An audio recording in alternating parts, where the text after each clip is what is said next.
Hey, it's Mario here, and in this video we're going to talk about the psychology of weight loss, psychology of dieting, and I'm going to give you a mental model that you can use to make better decisions, because it's really about the decisions you make within your day, day-to-day decisions. That's what compounds to either you succeeding on a diet or failing your diet, because we know what we need to do. We know that we need to move more and eat less. There's a variety of ways to do this. People have succeeded on it, all kinds of diets, whether it's low carb, high carb, Atkins, or some kind of, let's say, ketogenic type of, or vegan or vegetarian, whatever the type of diet that people have succeeded. Someone had made great results with that. Someone built a great looking body and got shredded. So it's not really about the information of how to, but why do we fail? Why do we fail to make good decisions on a day-to-day basis? And that's what I asked myself when I was thinking about making this video. And I realized that it's really about the certain mental models that we're carrying that allow us to make these decisions on a day-to-day basis. And a big influence of that is your identity. So who you think you are, your self-image. So your self-image is basically a set of rules that you have for yourself, and that's kind of governing how you function in this world, right? If you lose your identity, you can just go nuts because you won't be able to make good decisions anymore. And your identity actually fluctuates. I've talked about this before, basically how you can base your decisions on either your identity or your emotions. So if you base your decisions on emotions, a quick example here, pretty much you ask yourself, well, how do I feel right now? Oh, well, I don't feel like going to the gym. And you take the action, you don't go to the gym. And then you build an identity on that. So I'm the kind of person that doesn't go to the gym. So that's an example of a very bad mental model. Basically, you're basing decisions on your emotions. But let's say you base your decision on identity. You ask yourself, well, who am I? Who's the type of person that I want to become? What would that person do? So you're trying to ask yourself an identity-based question. Based on that, you're going to take an action. Okay, I'm the kind of person that doesn't miss gym, and you're going to go to the gym, and that the emotion is going to be lost and is going to follow, and it's going to be, well, I feel great because I went to the gym, I didn't let myself down, I'm the kind of person that does this. And that is the way you want to build your decisions. But at the same time, your identity can fluctuate a lot. So we sometimes fall into a variety of different types of identities, and I have identified five types of self-images that we kind of I guess we fluctuate. Like everything in life, it's more nuanced than we want to admit, right? So it's never completely fixed. A lot of people just go thinking, well, it's kind of all a set of rules, that's just the way life is. Well, it's not really like that. It's very, very complicated. So often we might be going on a long streak of successes, but at the same time, we self-sabotage ourselves all of a sudden. Nobody can explain why. So this identification of the type of identity you're currently carrying can help you make good decisions. And what are the types of identities, self-images, or mental states that you could carry? The number one mental state that basically is our default state, hopefully is our default state if you're watching this video, that is your rational, logical, objective self. So that's basically yourself where you can weigh the pros and cons. You can make the decision based on what you know that is good for you. So you know that going to the gym is good for you. You say, okay, I'm going to go to the gym, and you do that. And let's say okay, eating healthy food, counting my calories, eating my protein, getting my sleep, I know that's good for me, so I'm gonna do that. And that's being objective, being rational, being logical. And that's the identity number one. So we wanna spend the most of our time in this identity, with this self-image. And we all have this. Some people spend maybe like 10% of their time with this identity. Some people spend 90% of their time. And typically, if you kind of think back of who are the people that are really successful, who that are extremely, extremely successful, they're gonna be the people who are very objective, grounded. They're not very emotional when it comes to making decisions. They know how to weigh the pros and cons. They're pretty rational when it comes to like day-to-day behavior. They don't flip out very often. They're not super, super stressed out. They usually know how to make good decisions for themselves. So that's the identity number one. As I said, that is your baseline, that is your default, and that should be the thing where you're spending the most time in. And follow that. The identity number two, the self-image that I see with a lot of people, that is the motivated self-image. That's something that I've also experienced. Basically, when you take on this identity, when you take on this self-image, motivation is extremely high. You have the motivation, you have the energy, you want to crush it, you want to go all out. You're super, super passionate about the goal. You just want to go all in. You want to execute the program, your diet, your nutrition. You want to be hitting those macros up to a single gram. You want to really maximize everything. And this identity is great for getting results because you get massive results very, very fast. But there's a price to pay because it's not very sustainable as you're neglecting a lot of other things. As I said, I mean, if you simply stick to your exercise plan and your diet plan non-stop and just care about that, something else will suffer. Either your relationships with your family, with your friends, or your business, or something else might suffer because now you're placing 90% of your focus just on gym, just on nutrition, just on sleep, just on this. You're gonna sacrifice everything else to get the result, which is okay temporarily if you're just lacking behind a certain like body. If you really want to get a certain look and you're far from that, maybe spending some time in a motivated type of identity, self-image, might be helpful for that. So this is temporary. As I said, we all been there. I've been there. I know. I mean, someone is gonna call me, well, hey man, we're having a gathering of friends that we haven't seen each other for 2 years. I'm like, oh no man, I'm gonna meet you tomorrow for coffee.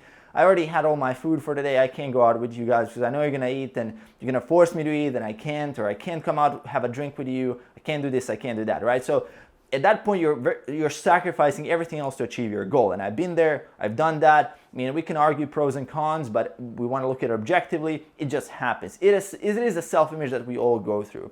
The third type of self-image that we often go in and out of is the satisfied self-image. So we're kind of happy with the result. Now, we got really good results, and the dangers of this type of identity is that you're no longer objective, because even the emotion of being satisfied, being pleased with the results you got, actually leads to poor decisions, because now you're like, well, let's say I want to just binge, I want to drink a little bit, and it leads to a binge, typically because you can now rationalize and say, well, I got good results for the last 2 weeks. Now, why don't I just go out with friends and just relax for one day completely and just go a little bit YOLO mode, right? And this often leads to big binges in terms of drinking, in terms of eating food, and it just goes out of control because, again, it's grounded in very strong emotion where you're now motivated by the fact that you got the result. You're motivated to quote unquote fail. You're literally motivated to fail because now you have a rational explanation for why you're failing, and it's very easy to rationalize that because you're like, well, I got the result, you know, I can get away with that. And I've been hearing this identity as well, and it's something that now I can easily identify when I see people, they're self-sabotaging themselves. You know, you see someone getting really good results, and I'm not against like basically eating or drinking certain foods that are quote unquote unhealthy, but I'm saying that if you binge on them continually, non-stop, if you're that kind of person that is like 5 days, super on point, like motivated self-image, and then for the weekends, you're like the satisfied self-image, you're constantly gonna be in that vicious cycle, you're never gonna be able to get out of it, and with this quote unquote satisfied identity, it is gonna be holding you back because it's gonna wipe out all your results that you did previously in those couple of days where you just completely let it go. So it is, again, it's kind of like the opposite of the motivated, but it's based in success. It's very dangerous because it's very hard to identify,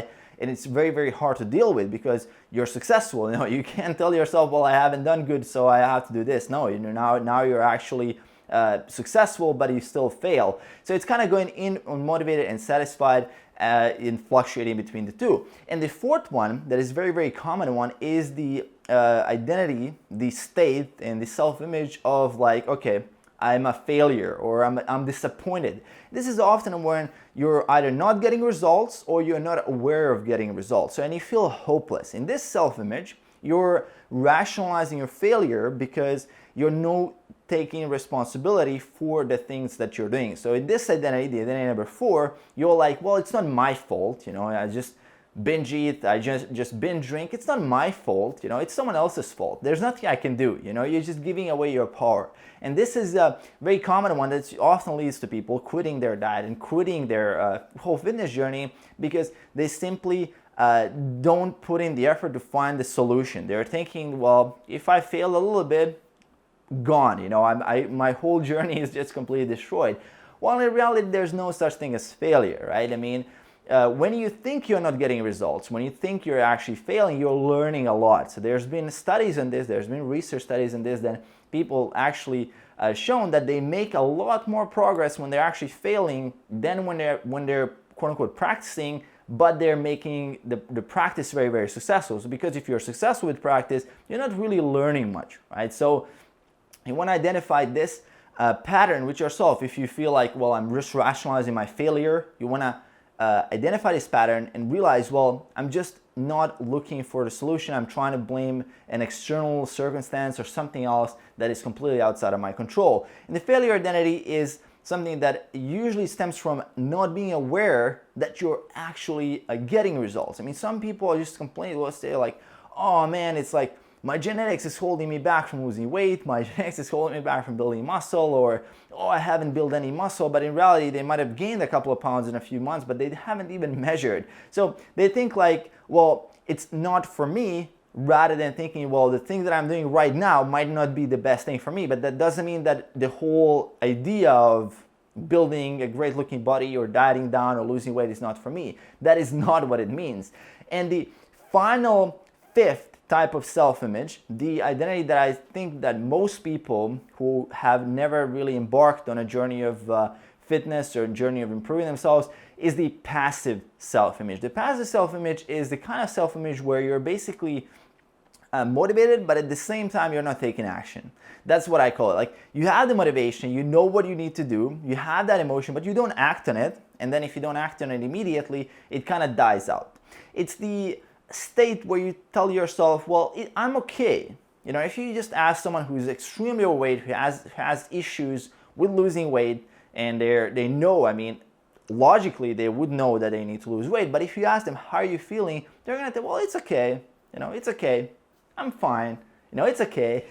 They don't even, like, from that state where you say that it's okay, why would you change? Why would you put in the action if you think you're okay? And the motivation that just, they get a little spark of motivation, we all do all the time, we all have great ideas, but we don't act on them. So being passive, being in that passive identity, being that passive self-image, is that you know exactly what you need to do, you have the motivation, but you're just not taking any action. And this is a very, very bad and poor identity to be in, because if you don't take action consistently, maybe even go to the gym once or twice a month, but the lack of consistency is gonna basically not give you any results, because we know consistency is the key. Adherence, if you're not being regular with your diet, with your gym effort, with your regular sleep, you're not gonna get the results. And in this final self-image, it's really, really important to realize that you're never gonna feel like it. You know, that's the most important thing you wanna realize here with the fifth and the final passive self-image, is that you cannot wait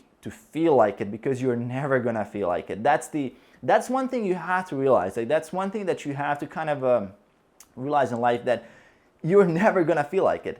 Ever, never gonna feel like it. Nobody ever feels like it. Nobody ever feels like going to the gym. I mean, if you observe the 5 identities that I just gave you, the mental model, only the identity number 1 is the identity that gets the massive success in long term consistently. And that identity is not waiting to feel like it. That identity is basing the decisions on simple logic and rationale. The second identity does feel like it, but the second identity it's not sustainable, right? So if you think about it, the only way you can actually get results for the long run is really accept the situation and say, well, I'm never gonna feel like it, so I might as well do it anyway. And from that is a very, very strong point to begin with.